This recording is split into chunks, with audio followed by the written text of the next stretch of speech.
ಕೂಡ್ಲಿಗಿ ಪಟ್ಟಣದ ಶ್ರೀ ಮಹಾತ್ಮ ಗಾಂಧಿ ಚಿತಾಭಸ್ಮದಿಂದ ಮೆರವಣಿಗೆ ಹೊರಟು ಡಾಕ್ಟರ್ ಬಿಆರ್ ಅಂಬೇಡ್ಕರ್ ವೃತ್ತದಿಂದ ಮದಕರಿ ವೃತ್ತವನ್ನು ಆವರಿಸಿ ನೇರವಾಗಿ ತಹಶೀಲ್ದಾರ್ ವಿಕೆ ನೇತ್ರಾವತಿ ಅವರಿಗೆ ಮೆಕ್ಕೆಜೋಳ ಖರೀದಿ ಕೇಂದ್ರವನ್ನು ತೆರೆಯಬೇಕೆಂದು ಮನವಿ ಸಲ್ಲಿಕೆ ಮಾಡಲಾಯಿತು. ಈ ಸಂದರ್ಭದಲ್ಲಿ ಕರ್ನಾಟಕ ರಾಜ್ಯ ರೈತ ಸಂಘ ಹಾಗೂ ಹಸಿರು ಸೇನೆ ರಾಜ್ಯ ಪ್ರಧಾನ ಕಾರ್ಯದರ್ಶಿ ದೇವರಮನೆ ಮಹೇಶ್, ವಿಜಯನಗರ ಜಿಲ್ಲಾ ಕಾರ್ಯಾಧ್ಯಕ್ಷರು ಬಾಣದ ಕೃಷ್ಣ, ಕೂಡ್ಲಿಗಿ ತಾಲೂಕಾ ಅಧ್ಯಕ್ಷರು ಬಾಣದ ಮಾರುತಿ, ತಾಲೂಕಾ ಉಪಾಧ್ಯಕ್ಷ ಎಂಡಿ ಫಯಾಜ್, ತಾಲೂಕಾ ಖಜಾಂಚಿ ಹೇಮಂತ್, ಕುಪ್ಪನಕೆರೆ ಗ್ರಾಮ ಪಂಚಾಯಿತಿ ಗ್ರಾಮ ಘಟಕ ಅಧ್ಯಕ್ಷ ಕೋಟೆಪ್ಪ, 100ಕ್ಕೂ ಹೆಚ್ಚು ರೈತ ಸಂಘಟನೆ ಕಾರ್ಯಕರ್ತರು, ಸದಸ್ಯರು ಮತ್ತಿತರರು ಪಾಲ್ಗೊಂಡಿದ್ದರು. ವರದಿ ಪಂಪಾಪತಿ ಎಚ್.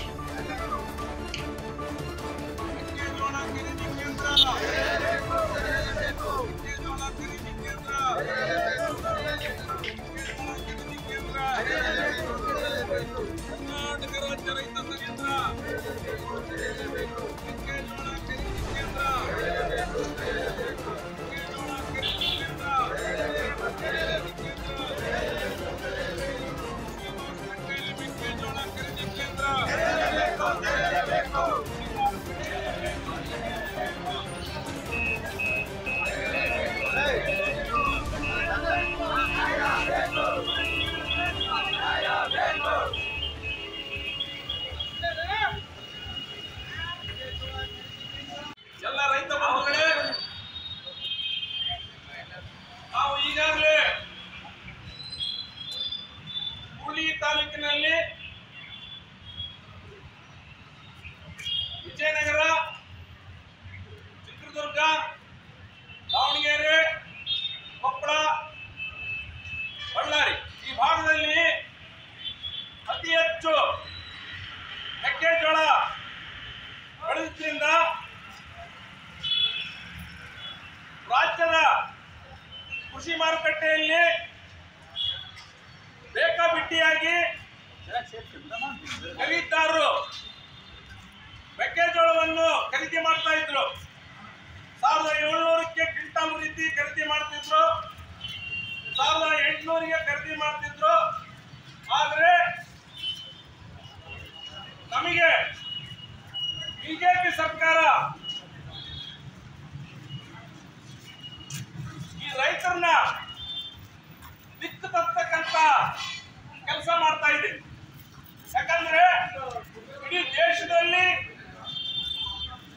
ರೈತರು ಬೆಳೆದಿರ್ತಕ್ಕಂಥ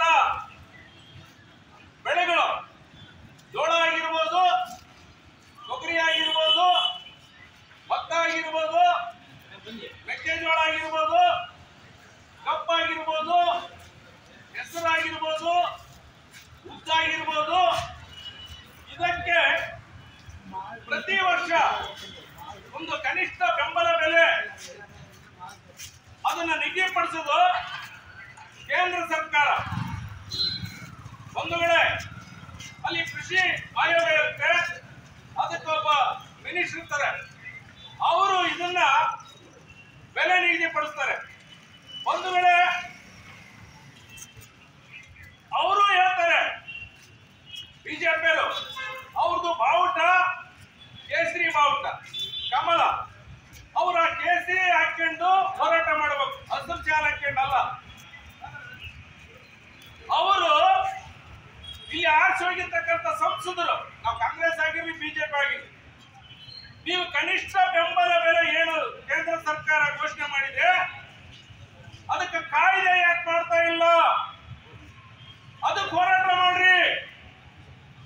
ಬೆಳಗಾವಿ ಅಧಿವೇಶನ ಮುಂದೆ ಖರೀದಿ ಕೇಂದ್ರ ತೆಗಿರಿ ಅಂತ ಹೋರಾಟ ಮಾಡೋದಲ್ಲ, ಬಿಜೆಪಿದಲ್ಲ. ಬಿಜೆಪಿ ಹೋರಾಟ ಇವುಗಳ ಮೆಕ್ಕೆಜೋಳ ಏನು ರೈತ ಬೆಳಿತಾನ ಅದಕ್ಕೆ 40 ಉತ್ಪನ್ನಗಳು ಏನಿದೆ 50,000 ಕೋಟಿ ಒಂದು ತೆರಿಗೆಯಲ್ಲಿ ನಿಮ್ದು ಪಾಲಿದೆ, ನೀವು ಬೋನಸ್ ಕೊಡ್ರಿ ಅಂತ ಹೋರಾಟ ಮಾಡ್ರಿ. ಕನಿಷ್ಠ ಬೆಂಬಲ ಬೆಲೆ ಕಾಯ್ದೆ ಇಲ್ಲ. ಕಾಯ್ದೆ ಇಲ್ಲ ಅಂದ್ರೆ ಅದು ಬೇಕಾಬಿಟ್ಟಿ ಇಡೀ ಆ ಕೃಷಿ ಬೆಲೆ ಆಯೋಗ ಇಡೀ ದೇಶದ ಮಾರುಕಟ್ಟೆಗೆ ಆ ಕನಿಷ್ಠ ಬೆಂಬಲ ಬೆಲೆ ಒಂದು ಮಾರ್ಕೆಟ್ ಹೀಗೆ ಬೆಳೆದಿರ್ತಾರೆ. ಕೂಡ್ಲಿಗಿ ಮಾರ್ಕೆಟ್ ನಲ್ಲಿ ಕೂಡ ಇತ್ತು. ಆ 2400 ಬಿಜೆಪಿ ಸಂಸದರಿಗೆ ಹಾಗೆ ಕಾಂಗ್ರೆಸ್ ಸಂಸದರಿಗೆ ನಾನು ಹೇಳೋದಿಷ್ಟೇ, ಪಾರ್ಲಿಮೆಂಟ್ ನಲ್ಲಿ ಆ ಕನಿಷ್ಠ ಬೆಂಬಲ ಬೆಲೆ ಏನು ನಿಗದಿಪಡಿಸಿರ್ತಾರೆ ಅದಕ್ಕೆ ಒಂದು ಕಾಯ್ದೆ ಮಾಡಬೇಕು. ಯಾರು ಅದು ಎಬಿಸಿ ಗ್ರೇಡ್ ಮಾಡಲಿ. 2400 ಕನಿಷ್ಠ ಬೆಂಬಲ ಬೆಲೆ ಮೆಕ್ಕೆಜೋಳಕ್ಕೆ ಇತ್ತಂದ್ರೆ ಅದು 2400 ಚೆನ್ನಾಗಿರ್ತಕ್ಕಂಥ ಒಣಗಿರ್ತಕ್ಕಂಥ ಕೀಳಿರ್ತಕ್ಕಂಥ ಮೆಕ್ಕೆಜೋಳಕ್ಕೆ 2400 ಕೊಡ್ಲಿ. ಒಂದು ಏನಾದ್ರೂ ಕಸರು ಇನ್ನೊಂದು ಇತ್ತಂದ್ರೆ 2200 ಫಿಕ್ಸ್ ಮಾಡಿ. ಏನು ಉಪಯೋಗ ಇಲ್ಲಪ್ಪ ಅಂದ್ರೆ 2000 ರೂಪಾಯಿ ಮಾಡಿ. ರಾಜ್ಯ ಸರ್ಕಾರಕ್ಕೆ ನಾವು ಕೇಳೋದಿಷ್ಟೇ, ಕರ್ನಾಟಕ ರಾಜ್ಯ ರೈತ ಸಂಘದ ಹೋರಾಟಗಾರರು ಬೋನಸ್ ಕೊಡ್ರಿ. ನಮಗೆ ಒಂದು ಕ್ವಿಂಟಲ್ಗೆ 1000 ರೂಪಾಯಿ ಬೋನಸ್ ಕೊಡ್ರಿ ಮೆಕ್ಕೆಜೋಳದ. ಎಲ್ಲರೂ ಸೇರ್ಕೊಂಡ್ರೆ 3400 ರೂಪಾಯಿ ನಮಗೆ ರೈತರಿಗೆ ಮೆಕ್ಕೆಜೋಳದ ಒಂದು ಕ್ವಿಂಟಲ್ಗೆ ರೇಟ್ ಸಿಗ್ತದೆ.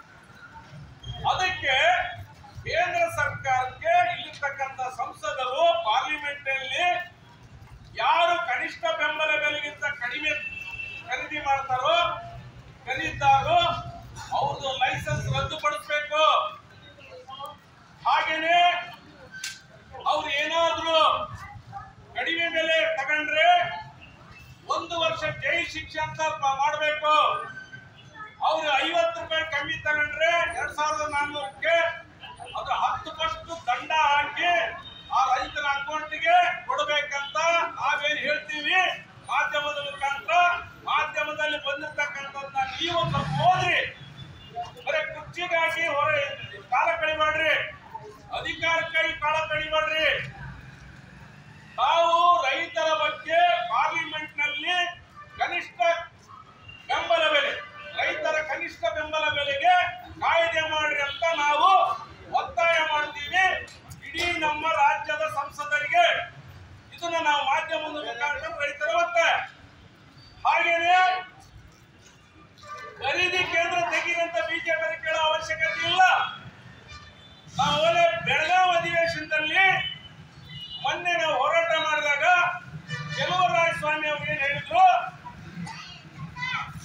ನೋಡ್ರಿ, ಕನಿಷ್ಠ ಬೆಂಬಲ ಬೆಲೆ ಏನು ಕೇಂದ್ರ ಸರ್ಕಾರ ನಿಗದಿ ಮಾಡಿದೆ 50 ಕ್ವಿಂಟಲ್ ಅಂದ್ರೆ ಕೆಎಂಎಫ್ ಹಾಗೆ ಡಿಸ್ಟಿಲರಿಗಳು ರಾಜ್ಯದ ಕೆಎಂಎಫ್ ನಮ್ದೇನು ಕೊಪ್ಪಳ ಬಳ್ಳಾರಿ ರಾಯಚೂರು ಕೆಎಂಎಫ್ ಏನಿದೆ ಹಾಲು ಉತ್ಪಾದಕರು ಇದಕ್ಕೆ ಫೆಡರೇಷನ್ಗೆ ಖರೀದಿ ಮಾಡ್ತಾರೆ.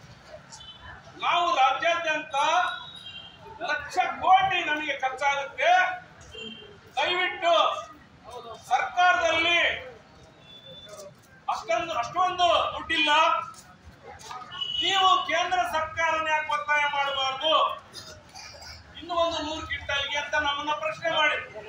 ಅದು ಸ್ವಾಗತಾರ್ಹ ವಿಷಯ.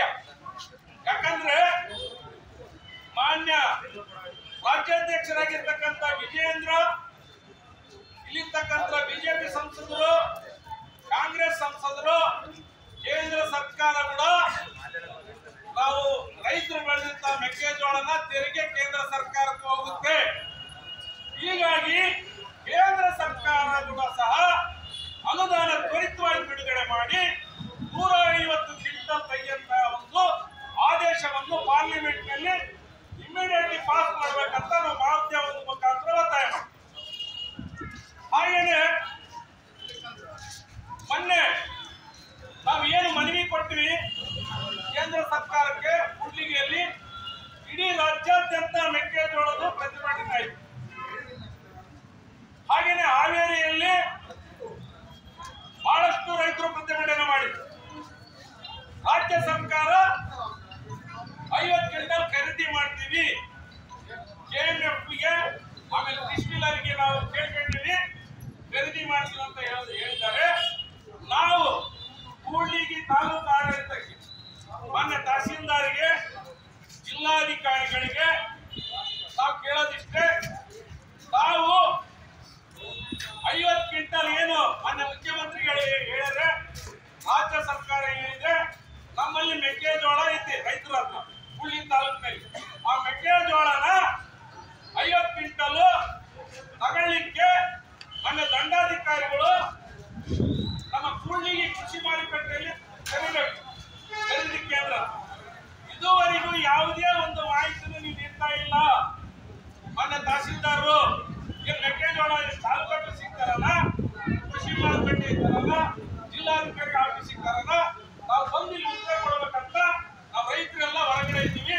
ನನ್ನ ತಹಸೀಲ್ದಾರರು ದಯವಿಟ್ಟು ಇಲ್ಲಿ ಬಂದು 50 ಕ್ವಿಂಟಲ್ ಮೆಕ್ಕೆಜೋಳನ ನಮಗೆ ಖರೀದಿ ಕೇಂದ್ರನ ಕೃಷಿ ಮಾರುಕಟ್ಟೆ ಕೂಡ್ಲಿಯಲ್ಲಿ ತರಬೇಕು, ತೆರಬೇಕು. ಯಾಕಂದ್ರೆ ಟ್ರಾನ್ಸ್ಪೋರ್ಟಿಂಗ್ ಕೊಡಕ್ಕಾಗಲ್ಲ. ಕೆಲವರು ಬರೀ 25 ಕ್ವಿಂಟಲ್ ಬೆಳೆದಿರ್ತಾರೆ, ಕೆಲವರು 50 ಕ್ವಿಂಟಲ್ ಬೆಳೆದಿರ್ತಾರೆ. ನಾವು ಕೊಪ್ಪಳ ಅಲ್ಲಿ ಹೋಗಕ್ಕಾಗಲ್ಲ.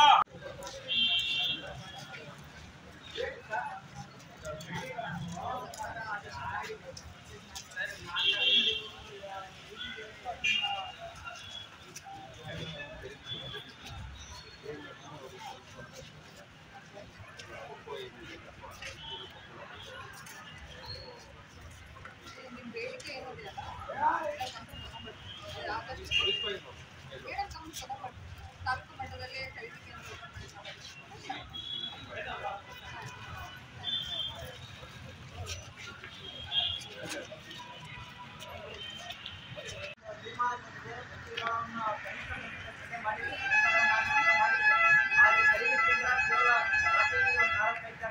ಮಾತ್ರ ಆಗಲ್ಲ. ಪ್ರತಿಯೊಂದು ತಾಲೂಕಿನಲ್ಲಿ ಖರೀದಿ ಕೇಂದ್ರವನ್ನು ತೆರೆದರೆ ಮಾತ್ರ ರೈತರಿಗೆ ಅನುಕೂಲ ಆಗುತ್ತೆ. ಕೇವಲ ಹೆಸರಿಗೆ ಮಾತ್ರ ಅವ್ರು ಹೇಳ್ತಾರೆ ನಾವು ರೈತ ಪರ ಸರ್ಕಾರ, ನಮ್ಮದು ರೈತ ಪರ ಸರ್ಕಾರ ಅಂತ ಹೇಳ್ತಾ ಇದೆ. ಆದರೆ ರೈತರಿಗೆ ಬೆನ್ನೆಲುಬು ಮುರಿತ ಅಂತ ಸರ್ಕಾರ ಇದ್ರೆ ಯಾವಾಗ ಕೇಂದ್ರದಲ್ಲಿರುವಂಥ ಬಿಜೆಪಿ ಸರ್ಕಾರ ಹಾಗೂ ರಾಜ್ಯದಲ್ಲಿರುವಂಥ ಕಾಂಗ್ರೆಸ್ ಸರ್ಕಾರ, ನಮ್ಮ ರಾಜ್ಯದಲ್ಲಿರುವಂಥ ಎಲ್ಲ ಸಚಿವರು, ಶಾಸಕರು ಎಲ್ಲರೂ ವಿಧಾನಸಭೆಯಲ್ಲಿ ಮತ್ತು ಮೆಡಿಕಲ್ ಅಧಿವೇಶನದಲ್ಲಿ